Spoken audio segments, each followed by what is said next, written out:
What's going on, everyone? So, the Los Angeles Lakers are going to more likely than not spend this next 10, 20 games or so really evaluating this team, right? How does Alex Len look? I know he looked god-awful, right? He was terrible. But what does he look like when he starts getting more comfortable, right? When he didn't come in and the Lakers played their worst game of the last, month, right? Is he able to hold down and play the role that we need him to play? Good coaching, put him in the right position, right? Maybe he can have some success. Maybe he doesn't.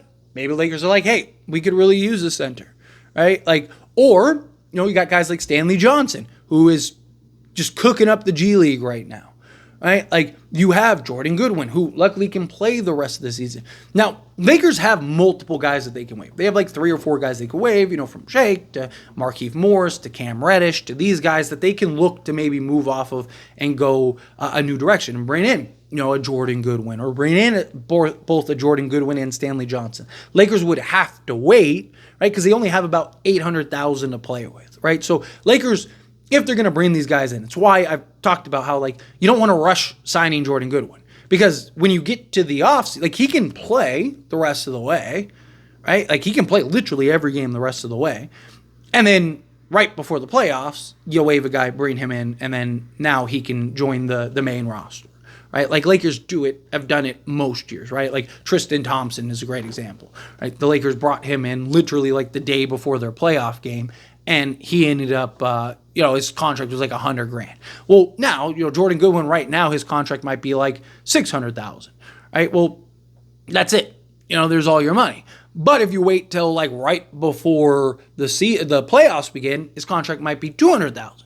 And you can bring in a Stanley Johnson, there's another $200,000. Or maybe if you need another center, another big man, you can bring in another big man, right? It just gives the Lakers options of flexibility. But another big thing I really want to see the Lakers utilize: 10-day contracts, especially in the month of March, right?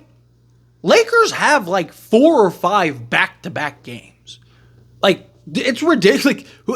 One of them is the makeup game for the San Antonio Spurs. So technically it would have been 3, but it's still a ton of back-to-back games, right? So the Lakers are probably going to rest guys during those stretches, right? Is Luka playing all those games? Is LeBron playing all those games? Lakers are probably going to have guys sit out some of those nights.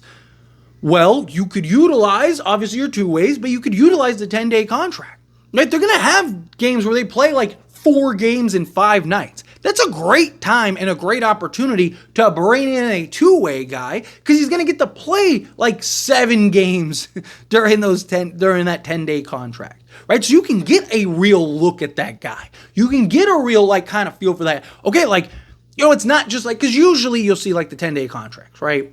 Guy comes in, he plays, 1 game, 4 minutes or something, and it's all right, then they move on to the next guy, right? Or they he got 2 boards in 4 minutes, right? Let's give him another 10-day, and let's give him 1 more game, right? Usually that's how it works out, and you never really get to get a good feel or you're kind of just rolling the dice on the guy. Lakers are going to have an opportunity here to not have to roll the dice on a guy.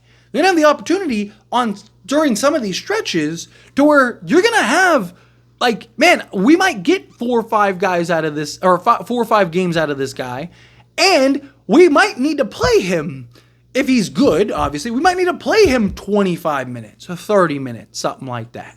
Right? Do you bring in Mo Bamba? A lot of people really want a Mo. Bring him in on a 10-day, right? Especially if you're resting Jackson Hayes on a back-to-back. Might see what does Mo look like? He's going to get 4 or 5 games to really see, does he fit? Does he make sense with this team? Does he make sense with this roster? Right? A Chris Dort, right, is another guy. Point of attack, 2-way, still young, 3-and-D, guard, right? Good size, 6'5", 6'6", right? Could play 2 through 3 for you. What does he look like? Bring him in, right? Let him get 4 or 5 games to really see if he can if he fits in and he's a guy that makes sense, right? Maybe you're bringing in a Jordan Goodwin, a Chris Dort, and a Stanley Johnson once you get to the end of the season, because these guys have played and stuff like that. And you can extend these guys multiple to 10 days. So you might get, like in March, you might have a guy on a 10-day twice, like say a Chris Dort. Let's use him as an example, right? So like you could give Chris Dort, if you time it right, 2 10 days, and he would play like 10 games during that stretch, like literally. Right? Like, so again, in like that 20 days that he'd be on the team, he'd get 10 to 12 games for the Lakers, right? Like that is, now you got a good sample size. Now you got a good kind of like, evaluation, right? Where you look at a guy like, like Jordan Goodwin. He's been really good for the Lakers. He's played well, but like I want to see what he does beyond 2 games, right? Like what does he look like game 10, game 12, right? Game 15. Is he a guy that's like continuing to just hustle out and ball out, just be great? Or does he start to slip and start to show like, okay, this is why he's, not on an NBA team and on a long-term contract or whatever? Or does he continue like, man, we really did find that diamond in a rough, right? Right now it looks like he is. Right now it looks like, man, it's like sign him up now.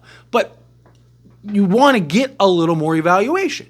And he's on a 2-way, so he could play X amount of games. He could play all 30 games still, and you could get that sample size. Well, it'd be nice if you want to experiment and play with some guys, and it's just a tool to use in your toolbox, right? Lakers have like several needs still, right? Like from the center position to point of attack guards to 3-and-D wings to, again, like I love that Stanley Johnson is tearing up the G League right now, right? Can we get him a couple games here on the main roster? Right? Like, again, bring him in on a 10-day and just see, like, what does he look like? Right? How is he playing? How does he fit? Right? Like, is he doing, like, what he's doing in the G League right now? Can it translate? And you could get him 10-game sample size in order to do that. And if it's like, he's not quite what we need, all right, send him back to the G League and, hey, keep working on your game, keep staying under the Lakers umbrella, and we'll see about next season, right? Like, but it gives you at least a vetting process.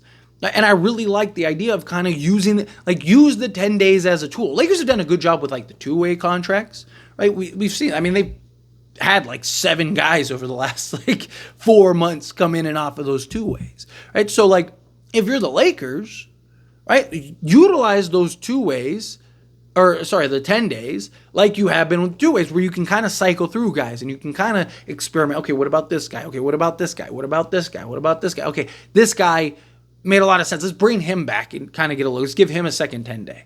Right? Like, hey, that's not cutting it. Hey, or something develops, right? Maybe it is like, maybe we do have like a glaring hole at like, the 2-guard spot. And it's just like, man, we really need like, Jordan Goodwin, he's been great rebounding and defending, but we need somebody that can give us some more shooting, right? Or we need somebody that can hit the 3-ball better, right? Or we need another shooter, right? Connect's like the only guy that's consistently knocking down threes or something like that, right? Like, okay, well, maybe you can go find that guy out there, right? Maybe you're bringing in a Quincy Olivari and having him, get some reps with the main roster. And what does he look like alongside Luka and LeBron now, right? Like, is he a guy that can slot in and be that, right? Like, Devontae Graham is another guy that they've recently signed. He's kind of undersized, but maybe they need his scoring off the bench. Maybe they need him, if he's shooting 40%, like he can come in and just light it up, right? Like, utilize it as a tool in your toolbox that you can just like, hey, what about this tool? Oh, that one doesn't fit. All right, here, try this tool. All right, that one doesn't. Okay, here, I got this one too,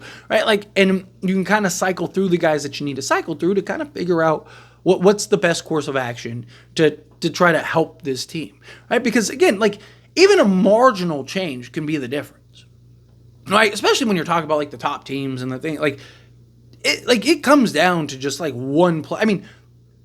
Lakers when they win, right? Like, and Trevor Ariza gets that steal, right? And he's going the other direction, right? Completely changed the game. He was good for the Lakers, obviously, but like these moments, Meta hitting the big shot, pass the ball. Oh, you passed the ball, right? Like, you just get these like moments, that player that, and even Meta talked about, like, I hadn't had the best playoffs and all that stuff, right? I wasn't shooting the ball well and all that stuff, but that one moment changes everything, right? Like, when you get into the playoffs and you get into these like just rock fights, right? Like, that one change, that one, like Stanley Johnson gets a steal. Or, Stanley Johnson dives for a loose ball and kicks it in. Or Jordan Goodwin gets that steal. Or Jordan Goodwin hits that shot because he's the last guy anyone's thinking about. right? So everyone's so worried about Reeves, Luka, LeBron, just kick out and Jordan Goodwin knocks down the shot, right? Like those things can change the outcome of a series, a game, right? You winning the championship or not. So, you look at a lot of these guys and you might think like, no, what is Stanley Johnson going to bring to this team? Like, what is it? Like, they might not even play. You're right, they might not. But they also might get that moment. And let's say they only played 2 minutes, right? Like Lonnie Walker in the Warriors series. The guy completely fell out of the rotation. Wasn't at all. And then he gets in and just saved the season, right? And unfortunately, we just get ran through by Denver. But you don't even get to Denver to get ran through if it wasn't for that. So things like that to keep in mind. But anyway, as always, this is a discussion. I pass a question on you. Let me know your thoughts and opinions down in the comments below. What do you think? I feel, what are your thoughts? Do you agree with me? Disagree with me? Kind of mixed in the middle. Do you think that they, got to utilize your 10-day contracts to kind of maximize the things that you need? However you feel, whatever your thoughts are, I'd love to hear it either way, so let me know down in the comments below. That being said, if you haven't liked this video, hit that like button. Helps me a lot. Helps me enjoy these types of videos, and I truly appreciate it. Not subscribe channel, hit that subscribe button. Turn on the bell notifications. Appreciate y'all. See you in the next one. Thank you.